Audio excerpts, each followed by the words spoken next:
Frères et sœurs en Jésus-Christ, bienvenue ce dimanche. Nous sommes dans la joie de vous accueillir parce que Dieu est fidèle. Sa fidélité dure à toujours. Dimanche passé, nous avons vu que Dieu a un programme pour la terre. Un programme qui est nouveau pour nous, mais pas nouveau pour Dieu. Il faut le savoir.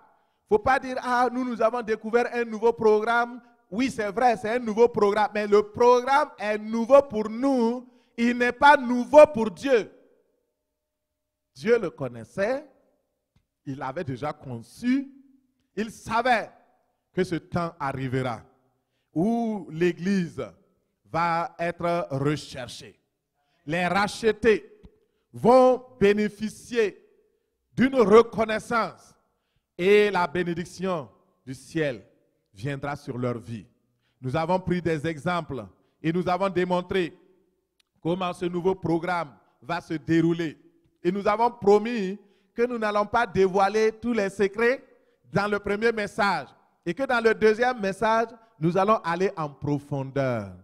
Alléluia! En profondeur.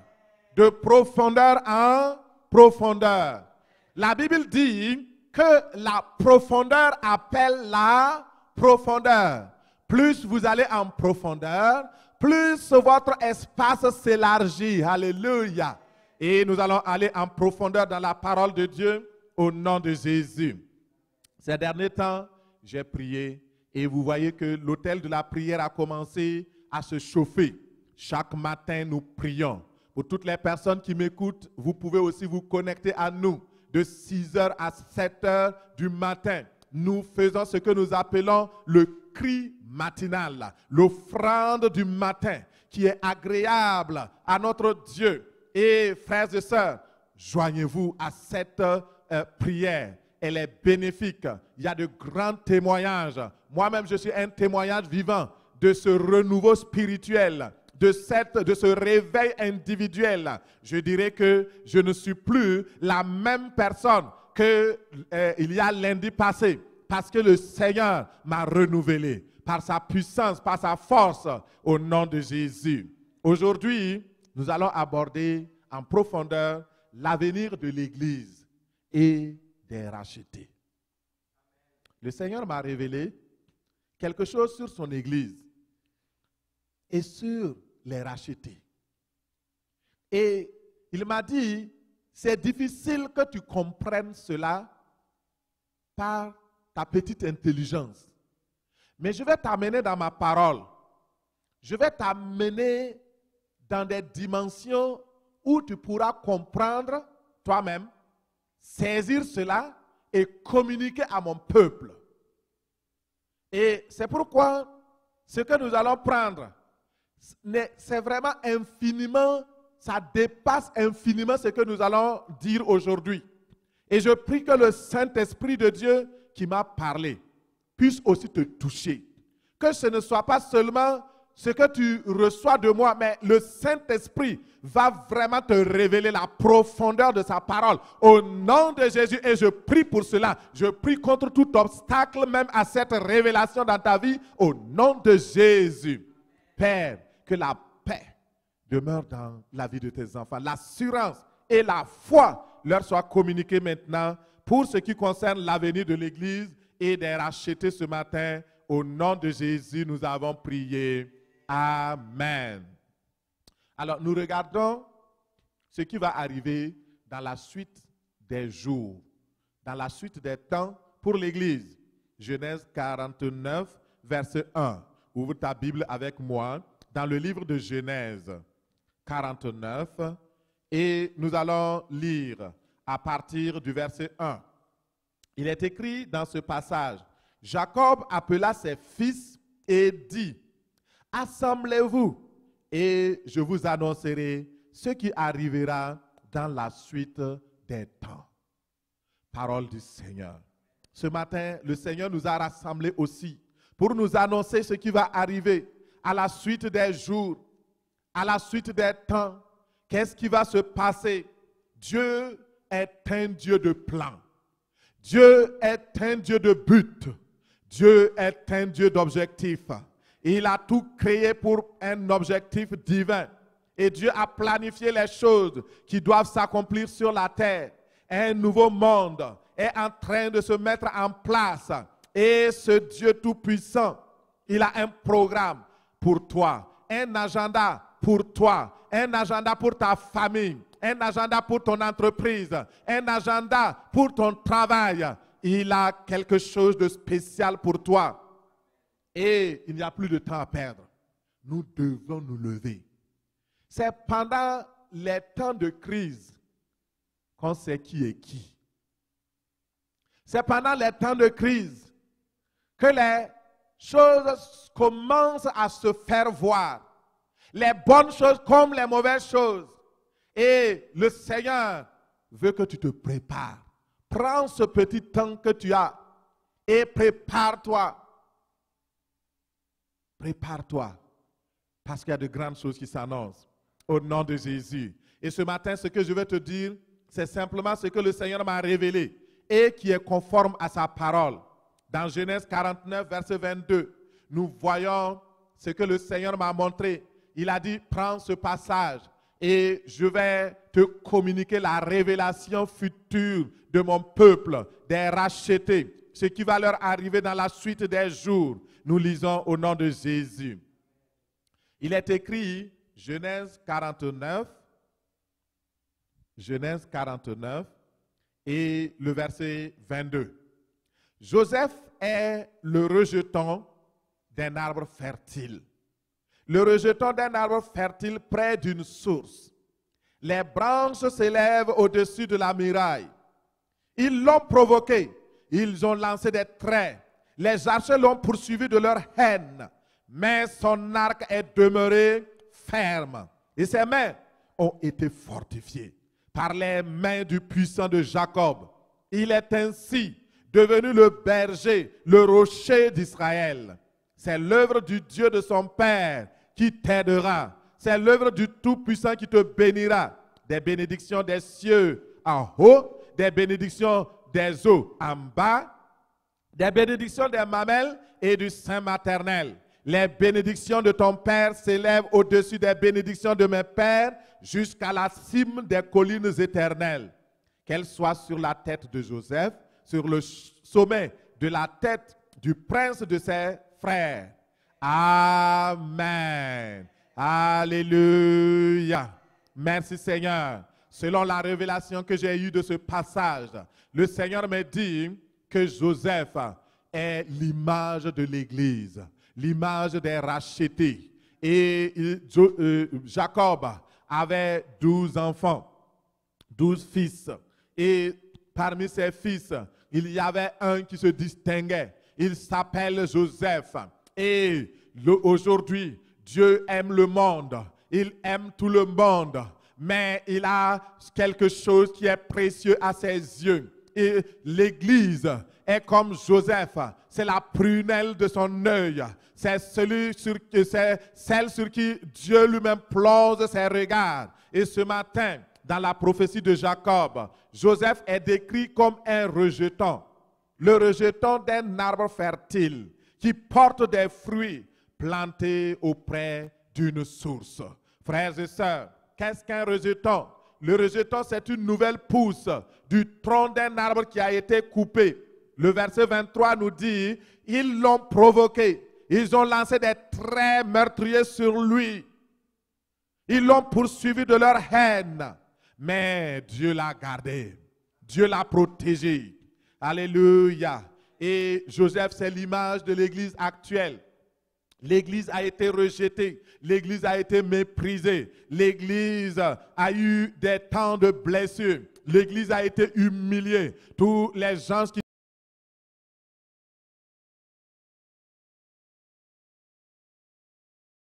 ont été humiliés. Mais comme Joseph, cette Église qui a été rejetée par le passé, Dieu dit, comme le térébinthe et le chêne conservent leur tronc quand ils sont abattus, une sainte postérité renaîtra du reste fidèle de l'Église. Alléluia, tu dois dire Amen. Tu dois dire Amen. Le Seigneur parle d'une sainte postérité qui renaîtra, la renaît, le nouveau programme du Père, le nouveau programme qui va venir. Dieu dit, il y a un arbre qui s'appelle le térébinthe. Il y a un arbre qui s'appelle le chêne. Quand on coupe leur tronc, on croit qu'il est mort. Mais il y a une chose qui se passe. Quelque part, il y a un bourgeon qui commence à pousser. Ce qu'on appelle le rejeton. Et le rejeton pousse. Et le rejeton pousse. Et le rejeton pousse. Et devient un grand arbre. Et porte du fruit. Ainsi sera-t-il de l'Église dans les derniers jours au nom de Jésus. Ainsi sera-t-il de ta vie au nom de Jésus. Toi aussi, tu as été rejeté par tes parents. Tu as été rejeté par les gens du monde. Les gens de ton emploi ne te veulent pas. Au niveau de l'entreprise, tu as des ennemis partout. Mais le Seigneur dit, si tu restes fidèle, tu seras comme Joseph. Ce matin, si tu t'accroches à la parole, oh, le Dieu de Joseph est avec toi. Les archers meurtriers vont disparaître. Le tronc est là. Et alléluia, le Seigneur est fidèle. Mon frère, ma soeur, si tu comprenais un peu ce que je suis en train de te dire, le Seigneur me montre Joseph qui a été coupé de sa famille, coupé de ses frères, coupé de tout. Mais c'est lui, par la suite, que Dieu a utilisé puissamment pour sauver sa famille, pour sauver ses amis, pour sauver toute une nation. Et ce matin, Dieu dit que si tu restes fidèle à lui, si tu crois sa parole, il va t'utiliser pour sauver des nations. Il va t'utiliser pour sauver des peuples. Il va t'utiliser pour sauver tes frères et tes sœurs. Parce que le même Dieu qui a donné l'onction à Joseph, c'est le même Dieu qui est présent aussi ici. C'est le même Dieu qui te parle. Et si tu entends sa voix, saisis cela. Joseph s'est préparé pour son avenir. Prépare-toi également pour ton avenir. Les oppositions sont réelles. Les défis sont nombreux. Mais si tu persévères, comme nous l'avons chanté, malgré tout, si tu continues, si tu poursuis ta marche, malgré et contre tout, tu verras la gloire de Dieu ce matin au nom de Jésus. Alléluia. J'ai une bonne nouvelle pour toi. Dieu bénira encore la terre à cause de son Église. Dans Ésaïe 2, verset 2, il dit, il arrivera dans la suite des temps que la montagne de la maison de l'Éternel sera fondée sur le sommet des montagnes, qu'elle s'élèvera par-dessus les collines et que toutes les nations y afflueront. Alléluia. Voici une grande bénédiction. Tu vas dire, pasteur, ce verset est là depuis longtemps. Oui, c'est vrai. Mais dans les derniers temps, Dieu dit que ça deviendra une réalité. Alléluia. Les nations vont affluer pour dire où est votre Dieu. Nous avons besoin d'embarquer avec votre Dieu. Nous avons besoin qu'il soit notre Sauveur et Seigneur. Alléluia. Mon frère, ma soeur, cela est une bonne chose. Lorsque nous regardons en profondeur le contenu de la bénédiction, nous allons dévoiler ça sous la forme de 5 bénédictions. Mais ce n'est pas tout. Nous allons en profondeur. La prochaine fois, nous allons alors encore en profondeur. Donc, reste connecté, reste attaché et tu verras la gloire de Dieu. Regardons le contenu de la promesse de Dieu. Et avant d'y aller, je voudrais dire, même si tu crois que c'est incroyable, puisque c'est Dieu qui dit que c'est croyable, dit que ça arrivera. Dans 1 Corinthiens 2, verset 9, il dit, mais comme il est écrit, ce sont des choses que l'œil n'a point vues, que l'oreille n'a point entendues, et qui ne sont même pas montées au cœur de l'homme. Des choses que Dieu a préparées pour ceux qui l'aiment. Ce matin, tu peux dire, pasteur, ah c'est trop, hein? Est-ce que tu n'es pas en train de nous flatter? Est-ce que ce que tu dis c'est vrai? Moi-même, je n'ai pas vu, mais je crois. Jésus dit, heureux ceux qui ont cru sans avoir vu. Heureux ceux qui croient ce matin, parce que les bonnes choses qui ont été annoncées de la part de l'Éternel auront leur accomplissement. Que le Seigneur t'aide et te donne cette foi. Oh, je t'aime tellement pour ne pas te laisser. Je prie au nom de Jésus que tu aies cette foi pour saisir les choses que l'œil n'a pas encore vues, que l'oreille n'a point entendues et qui ne sont même pas montées au cœur de l'homme. Des choses que Dieu a préparées pour toi qui l'aimes. Tu es son ami. Ce matin, regardons, considérons le premier point. Dans l'avenir, l'Église aura une productivité et une prospérité incommensurables qu'on ne pourra pas dénombrer. Et c'est ce que le Seigneur m'a révélé, la productivité. Nous allons regarder cela, mon frère, ma soeur. Nous allons regarder ce que le Seigneur va faire. Il m'a dit, dis à mon peuple, l'Église vivra la réalité concrète de l'abondance. Il dit, vous avez entendu parler, les gens ont prêché la prospérité, ils ont prêché ceci, ils ont prêché cela, mais vous n'avez peut-être pas vu la réalisation. Mais il dit, maintenant qu'ils sont fatigués et ils ont échoué, moi Dieu, je prends la relève et je vous donnerai l'abondance parce que je suis le Dieu de l'abondance. Jésus dit, je suis venu afin que mes brebis aient la vie et qu'elles soient dans l'abondance. Et dans le livre de Job 8, verset 7, il est écrit, ton ancienne prospérité semblera peu de choses. Celle qui t'est réservée sera plus grande. C'est ce qui va t'arriver au nom de Jésus. C'est ce qui va arriver à l'église au nom de Jésus. C'est ce qui va arriver à ta famille au nom de Jésus.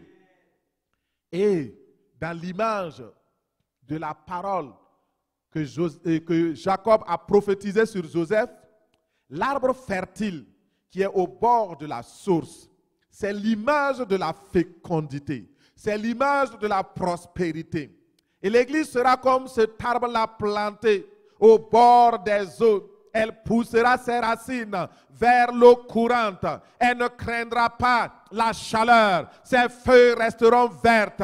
Elle ne s'inquiétera de rien. Même pendant les années de sécheresse, pendant la récession, la crise financière qui frappe à la porte, la crise économique qui ne cesse d'augmenter, oh, tu porteras du fruit au nom de Jésus. Du fruit de l'évangélisation, du fruit de la sainteté, du fruit de la justice, du fruit de ton travail. Le fruit de l'abondance sera avec toi. Le fruit des finances viendra et toquera à ta porte au nom puissant de Jésus. Je vois une telle prospérité que j'ai peur d'en parler. Mais le Seigneur t'accordera cela au nom de Jésus. Oh, quelle prospérité! Oh, quelle beauté, quelle merveille, quelle grâce. Reçois cela au nom de Jésus. Donc le premier point que le Seigneur m'a révélé, il m'a dit qu'il y aura une telle prospérité, une telle productivité au sein de ses enfants. Et il dit au deuxième point que ses disciples, ses enfants porteront des fruits. Les fruits de la gloire de Dieu. Alléluia. Il m'a dit que la gloire de Dieu sera telle que on ne viendra plus, ce ne sera plus à l'église qu'on va expérimenter la gloire de Dieu. Quand tu vas te lever le matin, tu dis Alléluia.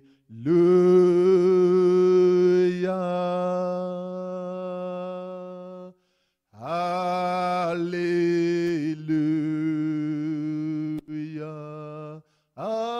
Alléluia, alléluia,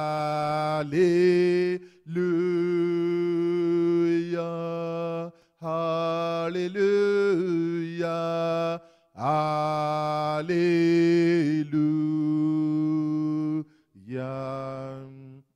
Quand tu vas entonner un chant comme ça, toute ta maison sera remplie de la gloire de Dieu. Les enfants vont expérimenter la gloire de Dieu. Les gens qui sont autour de toi, si tu es en appartement, tes voisins, tes voisines vont commencer à trembler. La crainte de Dieu va les saisir. Leurs cœurs vont soupirer après Dieu, juste parce que tu entonnes un chant à la gloire de Dieu. Mon frère, je ne sais pas si tu peux comprendre ces choses. Oh ma soeur, je ne sais pas, tu porteras du fruit parce que tu es le sarment. Alléluia. C'est la même chose. Jacob avait prédit que les branches de Joseph vont s'élever au-dessus de la muraille, comme des sarments qui portent beaucoup de fruits. Dans Jean 15, verset 5, il est écrit, je suis le cep, vous êtes les sarments, celui qui demeure en moi et en qui je demeure, porte beaucoup de fruits. Car sans moi, vous ne pouvez rien faire.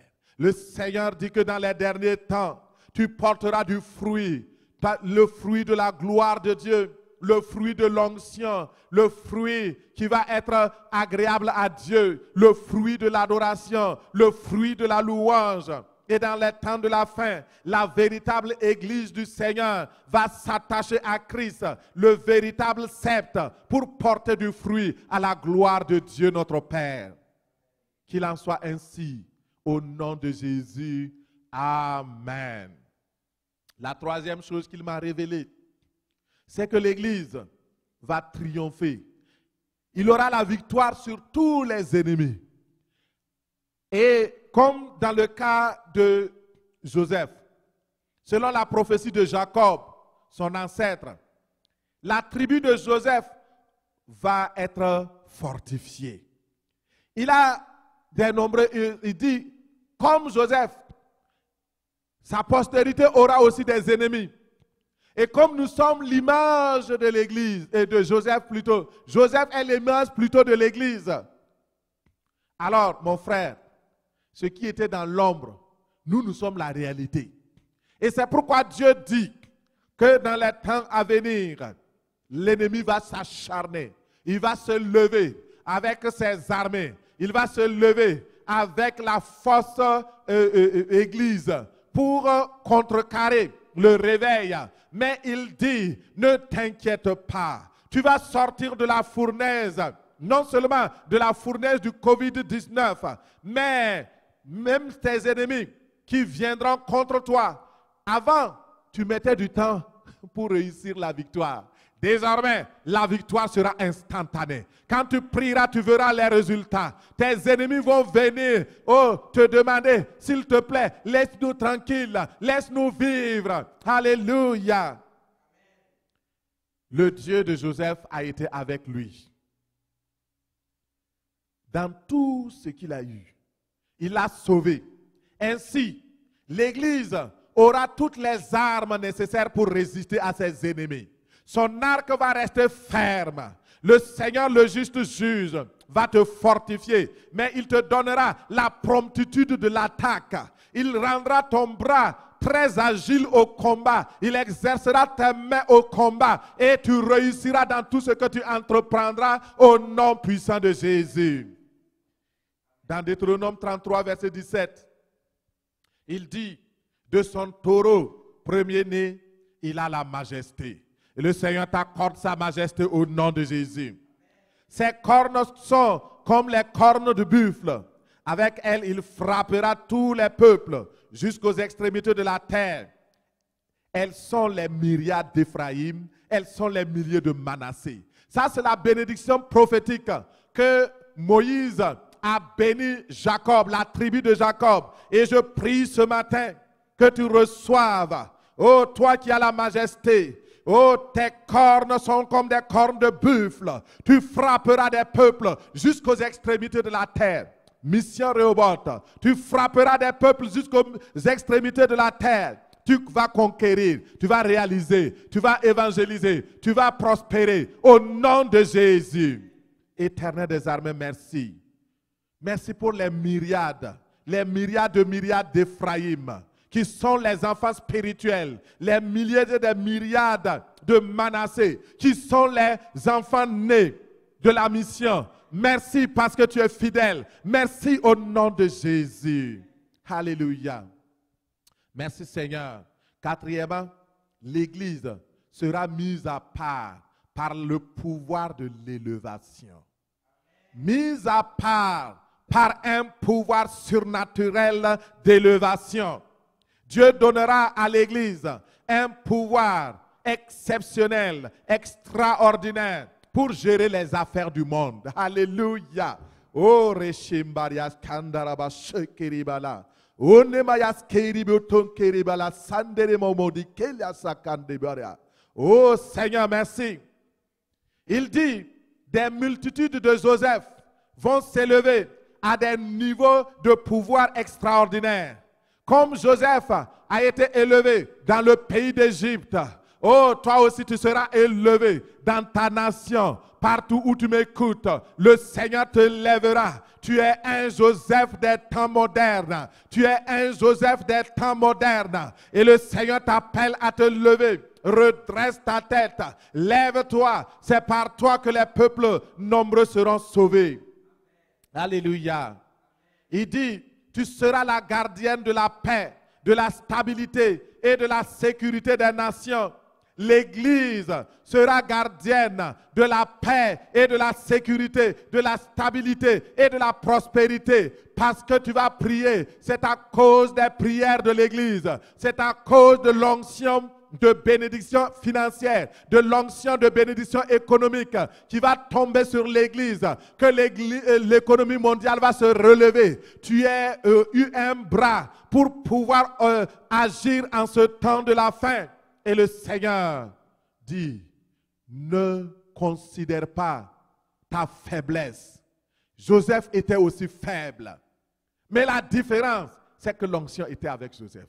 L'onction le suivait. L'onction le poursuivait. L'onction était avec lui partout où il allait. Il est écrit dans Genèse 4, verset 42, et Genèse plutôt 41, verset 42, excusez-moi. Pharaon ôta son anneau de sa main.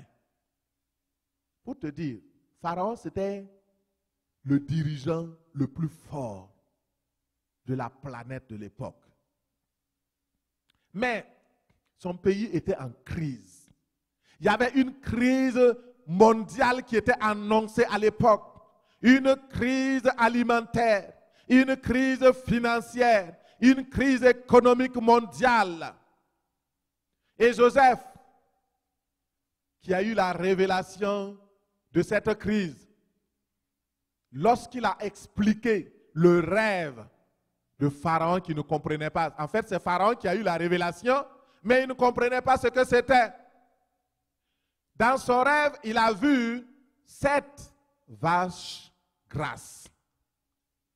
Et tandis qu'il regardait ces bêtes grasses, dodues, bombées, très prospères, il y a 7 autres vaches très maigres qui ont avalé rapidement les 7 premières vaches. Et quand le pharaon s'est levé, il était mélangé. Il ne savait pas ce que cela veut dire. Il a amené tous ceux qui savaient à l'époque deviner, les astrologues, tous les magiciens, et ils n'ont pas pu expliquer son rêve.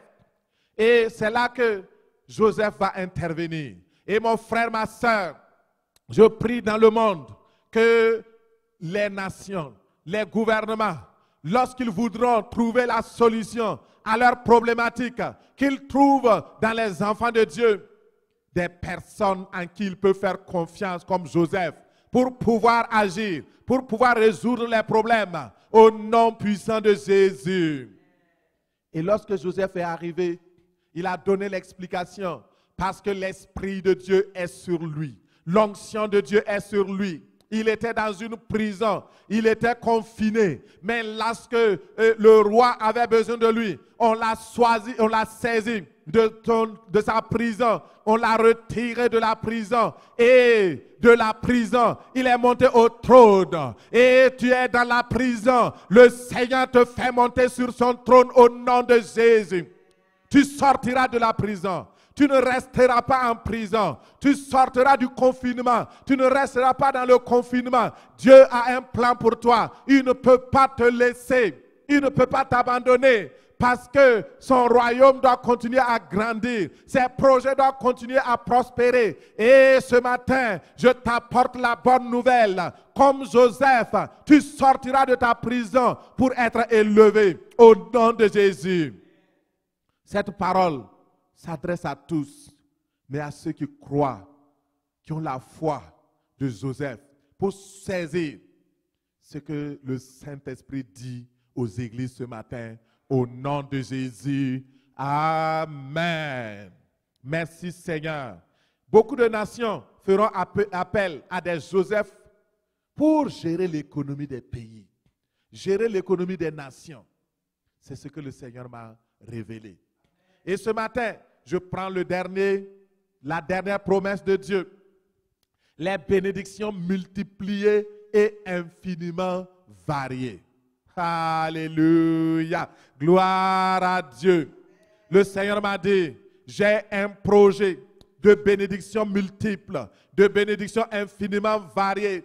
Dieu a promis dans son programme un plan de bénédiction à l'exponentielle pour son peuple. Et regardons cela dans Genèse 49 et au verset 25. Il est écrit, c'est l'œuvre du Dieu de ton Père qui t'aidera.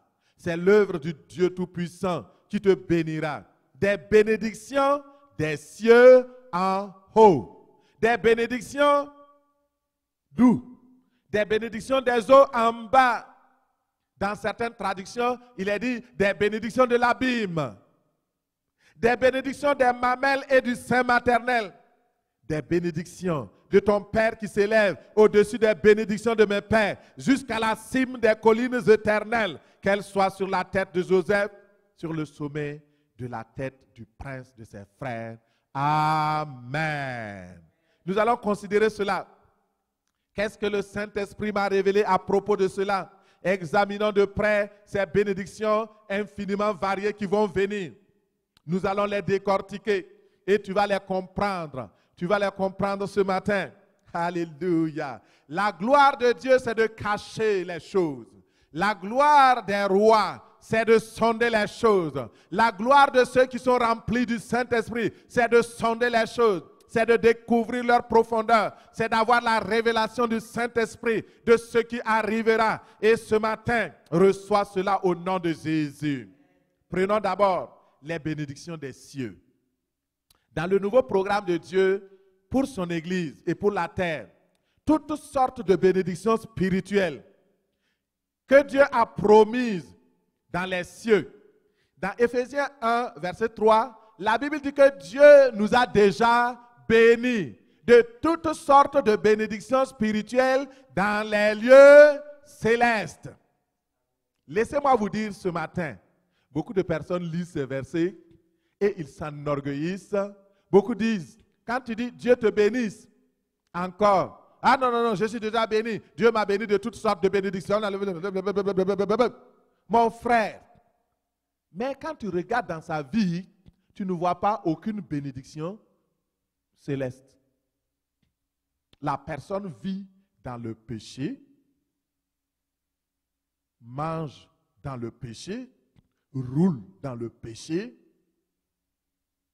sa vie ne prospère pas, il n'y a rien. Mais, nous sommes bénis, nous sommes bénis, nous sommes bénis. Mon frère, le Seigneur m'a dit, parle à mon peuple. Dis-leur que dans mon nouveau programme, toutes sortes de bénédictions spirituelles que j'avais réservées, que j'ai déjà bénies en Christ, mon peuple, seront maintenant manifestées concrètement dans la vie de mes enfants. Ce ne sera plus une histoire. Ce ne sera pas des versets bibliques qu'on va lire. Ce sera une réalité concrète que je vais réaliser dans leur vie. S'ils croient, ils verront ma gloire. Ce matin, nous ne sommes pas dans le passé. Nous vivons aujourd'hui pour l'avenir. Et Seigneur, merci de leur ouvrir les yeux. La concrétisation. Dans le nouveau programme, toutes les bénédictions spirituelles dans les lieux célestes dont nous avons entendu parler, dont Dieu nous a déjà bénis en Jésus-Christ, seront manifestes. C'est ce que le Saint-Esprit m'a révélé. Alors, qu'est-ce que la bénédiction de l'abîme ou la bénédiction des eaux en bas? Il s'agit de toutes les bénédictions concernant la pluie, la rosée des cieux, les sources qui jaillissent des nappes souterraines, la bénédiction enfouie dans les terres, comme il est écrit dans Deutéronome 33, verset 13. Deutéronome 33, verset 13. Il est écrit, sur Joseph, il dit, ton pays recevra de l'Éternel, en signe de bénédiction, le meilleur don du ciel, la rosée, les meilleures eaux qui sont en bas sous la terre. Alléluia.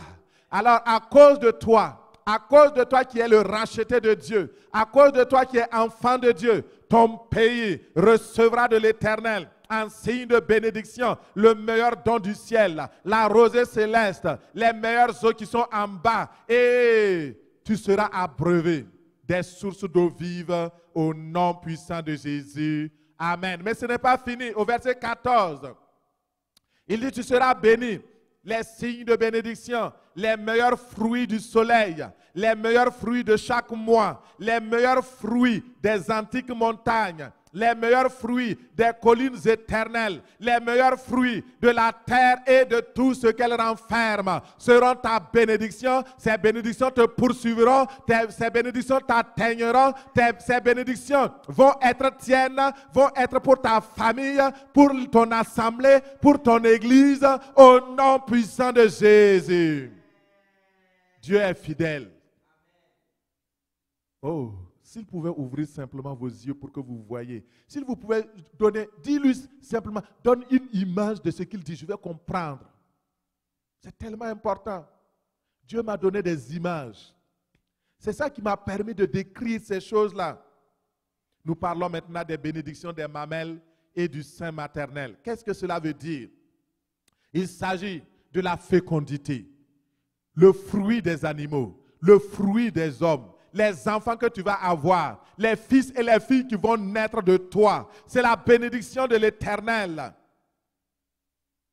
C'est ça la bénédiction du sein maternel, la bénédiction des mamelles. Le Seigneur multipliera cela, rendra cela réel. Et ce ne sont pas des enfants qui vont être des voyous, des enfants qui vont être des voleurs dans la société, des enfants qui vont devenir des causes de problèmes pour toi. Non, ce sont des enfants qui seront disciples de l'Éternel. La Bible dit que tous tes fils seront disciples de l'Éternel. Tous tes filles seront disciples de l'Éternel. Ce sont des enfants bénis. Parce que la bénédiction de l'Éternel, c'est ce qui enrichit. Et l'Éternel ne fait suivre cela d'aucun chagrin. Alors, les bénédictions nouvelles dans le nouveau programme de Dieu, aucun chagrin ne suivra cela au nom de Jésus. Si tu crois, dis Amen. Amen. Parlons maintenant des bénédictions des montagnes antiques. Il s'agit des richesses enfouies dans le sous-sol, les minéraux, les gisements d'or, de diamants, de pétrole, etc. Et d'autres matières qu'on va découvrir, de nouvelles matières qu'on va découvrir, qui ne sont même pas sur la liste d'abord, mais qu'on va découvrir bientôt par des recherches scientifiques.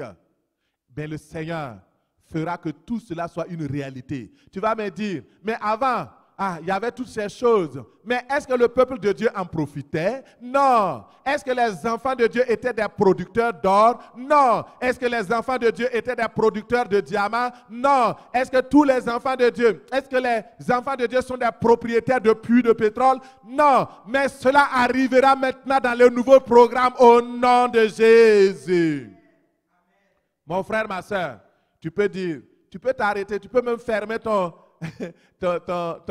petit écran maintenant si tu ne crois pas. Mais moi, je crois. Parce que le Dieu qui m'a annoncé cela est fidèle. Il ne ment pas. Moi, je crois. Crois seulement et tu verras la gloire de Dieu. Peut-être que c'est toi-même que Dieu, toi qui doutes un peu, pasteur, fais doucement. Non, c'est toi-même que Dieu veut utiliser. Mais ne laisse pas ton incrédulité arrêter le projet de Dieu pour ta vie, pour ta famille. Crois, dis au Seigneur, comme cet homme qui est venu un jour voir Jésus. Il est venu et il a trouvé que Jésus s'était retiré avec 3 de ses disciples. Et quand il s'est retiré, alors l'homme qui avait amené son enfant, c'était un enfant lunatique. Et il arrivait qu'il tombait dans le feu. Il arrivait qu'il tombait dans l'eau. Il arrivait qu'il se blessait. Et il a amené donc aux disciples. Il a dit, comme votre maître n'est pas là, alors, comme vous êtes avec votre maître, certainement il vous a appris la délivrance. Alors, les Matthieu, les Thomas et les autres étaient là. C'était eux qui étaient restés. Philippe était là. Le maître n'est pas là, comment on va faire? Il y a un qui dit au nom de Jésus, l'autre dit ceci, Yahweh, l'autre dit cela. Mais non, ça ne marchait pas. Le lunatique était là. Et quand Jésus-Christ est venu, comme il a vu que les disciples n'ont pas pu délivrer, il se dit, peut-être le maître aussi. Et il a dit au maître, si tu peux faire quelque chose. Et Jésus dit, si tu peux, ne dis pas si tu peux. Parce que rien n'est impossible à celui qui croit. Rien n'est impossible à celui qui met sa foi en moi. Et il a dit, il s'est mis à genoux.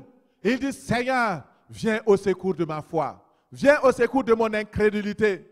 Viens au secours de mon incrédulité. Et ce matin, ça doit être ton cri. Si tu ne crois pas, dis au Seigneur, viens au secours de mon incrédulité et le Seigneur te fera grâce au nom de Jésus. Mon frère, ma soeur, au regard de tout ce qui précède, nous réalisons que Dieu réserve un avenir glorieux pour les croyants en Jésus-Christ. Et après avoir entendu toutes ces promesses, je t'invite à considérer le passage de Osée 14, verset 9 qui dit ceci, je cite, « Que celui qui est sage, que celle qui est sage prenne garde à ces choses. Que celui qui est intelligent les comprenne. Car les voies de l'Éternel sont droites. Les justes y marcheront, mais les rebelles y tomberont. » Parole du Seigneur. Je t'invite donc ce matin à te préparer, à te mettre dans une position pour recevoir ce que le Seigneur a prévu de nous donner dans le nouveau programme qu'il a tracé pour chacun de nous. Ne te retire pas. Le Seigneur t'aime. Je vais faire rapidement le récapitulatif des 5 projets que le Seigneur a pour que cela entre bien dans ta mémoire, dans ton esprit, dans tes pensées. La première chose, c'est que Dieu a promis que son Église sera productive, prospère. Il va réaliser ses promesses d'abondance qui sont déjà là. Il va les rendre concrets dans les derniers jours. Et deuxièmement, les disciples, ces enfants, porteront du fruit de la gloire. Troisièmement, ils triompheront. Ils auront la victoire sur tous les ennemis qui se lèveront contre eux. Et ils vont triompher à tous égards au nom de Jésus. Et quatrièmement, l'Église va être mise à part par un pouvoir divin d'élévation. Et cinquièmement, des bénédictions multiples, multipliées.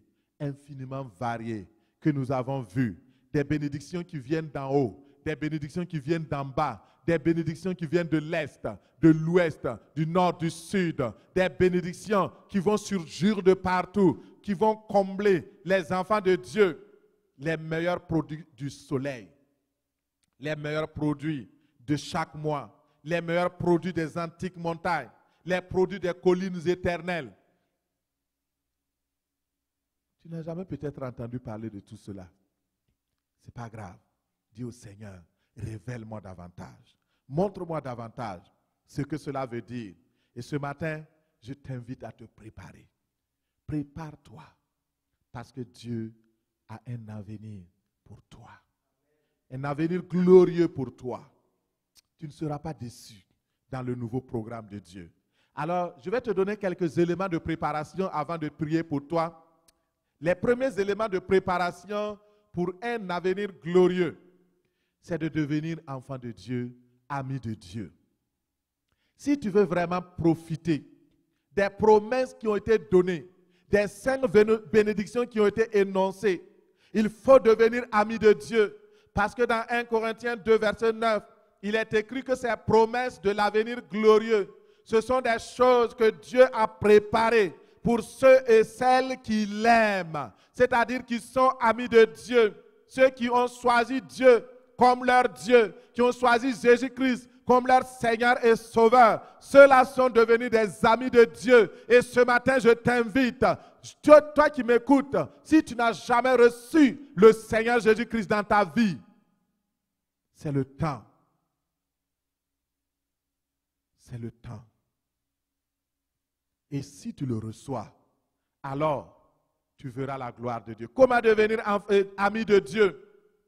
Il faut d'abord que tu te répandes. C'est le fondement pour devenir ami de Dieu. Se repentir, ça veut dire quoi? Changer de mentalité. Tu dois changer de mentalité par rapport à Dieu. Tu dois changer de mentalité par rapport au monde. Changer de mentalité par rapport au péché. Avant, tu vivais dans le péché et cela ne te disait rien. Maintenant, quand tu veux devenir ami de Dieu, puisque Dieu n'aime pas le péché, toi aussi tu dois abandonner le péché. Demande pardon pour tes péchés.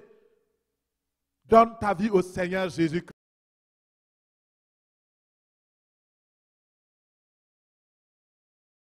Pour celui qui fait le mal, il n'y a pas d'avenir. Pour celle qui fait le mal, il dit, la lampe des méchants s'éteindra.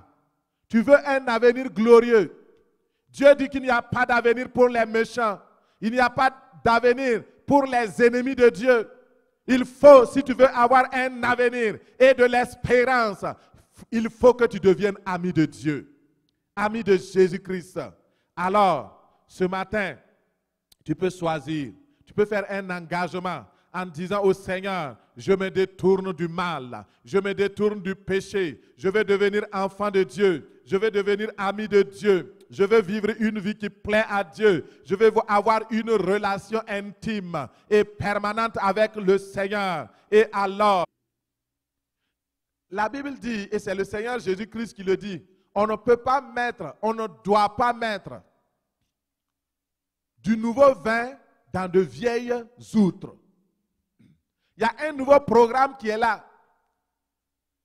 Une nouvelle perspective, un nouveau agenda de Dieu pour ta vie. Alors, il faudrait que tu aies les pensées renouvelées. Quelles sont les pensées qui montent dans ton cœur par rapport à l'avenir? Comment envisages-tu l'avenir, mon frère, ma soeur? Comment vois-tu ton devenir? Il faut que tu penses. Il faut que tu aies des pensées positives. Pas des pensées positives seulement, mais regarde ce que dit Philippiens 4, verset 8. Au reste, frères et sœurs, que tout ce qui est vrai, tout ce qui est honorable, tout ce qui est juste, tout ce qui est pur, tout ce qui est aimable, tout ce qui mérite l'approbation, tout ce qui est vertueux et digne de louange, soit l'objet de vos pensées. Tu veux avoir un avenir glorieux? Change tes pensées et Dieu changera ton avenir. Change ta façon de voir les choses. Et le Seigneur changera ta vie. Nous ne devons pas penser l'avenir en termes négatifs. Nous devons penser à un avenir glorieux et non à un avenir sombre, non à un avenir désastreux. Ce n'est pas bon pour un enfant de Dieu de penser un avenir désastreux. Dans Ésaïe 40, 27, il dit, « Pourquoi dis-tu Jacob? Pourquoi dis-tu Israël? Ma destinée est cachée devant l'Éternel. Mon droit passe inaperçu devant mon Dieu. Ne dis pas, Dieu ne me voit pas, Dieu ne me considère pas, je suis foutu, je suis ceci. Non, Dieu te voit et il t'aime. Et il a un avenir pour toi. Au nom de Jésus. La troisième chose pour ta préparation, prends cela et mets dans tes bagages. Tu dois te préparer. Il te faut la foi et la persévérance. Dans le livre de Hébreux 6, 12, il dit en sorte que vous ne vous relâchiez point et que vous imitiez ceux qui, par la foi et la persévérance, héritent des promesses. Tu veux hériter les promesses de Dieu ce matin? Tu veux avoir un avenir glorieux ce matin? Pour entrer dans cette terre promise, il te faut avoir la foi. La foi est nécessaire pour le changement et tu dois te préparer dans la foi parce que c'est par la foi que Noé s'est préparé. C'est par la foi que divinement averti des choses qu'on ne voyait pas. Il a été saisi d'une crainte respectueuse. Et il a construit l'arche pour sauver sa famille. Et c'est par elle que Noé a condamné le monde et est devenu héritier de la justice qui s'obtient par la foi. Ce matin, si tu veux vaincre, si tu veux percer, si tu veux avoir un avenir glorieux, il te faut la foi. La foi, c'est quoi? C'est la ferme assurance des choses que l'on espère. Et dans le cas de Noé, Noé a entendu la parole de Dieu. Noé a entendu cette parole et il a mis la confiance dans cette foi. Malgré le fait qu'à l'époque, il ne pleuvait pas, il a cru que Dieu pouvait faire pleuvoir sur la terre. Il a cru que Dieu pouvait amener le déluge pour détruire la terre. Il a été saisi par une crainte respectueuse de Dieu. Il savait que Dieu est juste. Il croyait que Dieu est saint. Il croyait que le péché entraînait la colère de Dieu. Il savait que Dieu était capable. Alors mon frère, ma soeur, mets ta foi dans le Seigneur. La foi, ce n'est pas seulement de la théorie, mais c'est aussi de la pratique. Il dit la foi, c'est la démonstration des choses que l'on ne voit pas. Et dans le cas de Noé, lorsqu'il a été divinement averti, il a prêté premièrement attention à l'avertissement. Ce matin, je te prie, prête attention à la parole de prophétie qui a été dite pour cette église et pour ta vie au nom de Jésus. Noé avait une foi pratique, une foi qui l'amenait à se conduire dans l'obéissance. Quand Dieu a dit, fais-toi une arche pour sauver ta famille et toi-même, il a fait une arche. Il a mis du temps pour construire. Beaucoup pensent que la construction de l'arche a duré entre 40 et 100 ans. Il a eu de la persévérance. Il a eu la foi. Il a bâti donc cette arche-là. Et mon frère, ma soeur, Noé a été saisi d'une crainte respectueuse. Il croyait que Dieu est saint et digne d'obéissance. Et alors il a mis sa foi dans ce Dieu-là. Il croyait que le jugement de Dieu était proche. Et mon frère, ma soeur, tu dois savoir, premièrement, que le jugement de Dieu est proche à la porte, que le Seigneur est proche pour retourner, pour revenir chercher son église. Mais avant que le Seigneur vienne chercher son église, il y aura un grand réveil, un réveil de toute la terre. Un réveil qui va amener des milliers, des millions de personnes, oui, à accepter le Seigneur et le Sauveur. Et alors, lorsque son église sera prête, Jésus reviendra.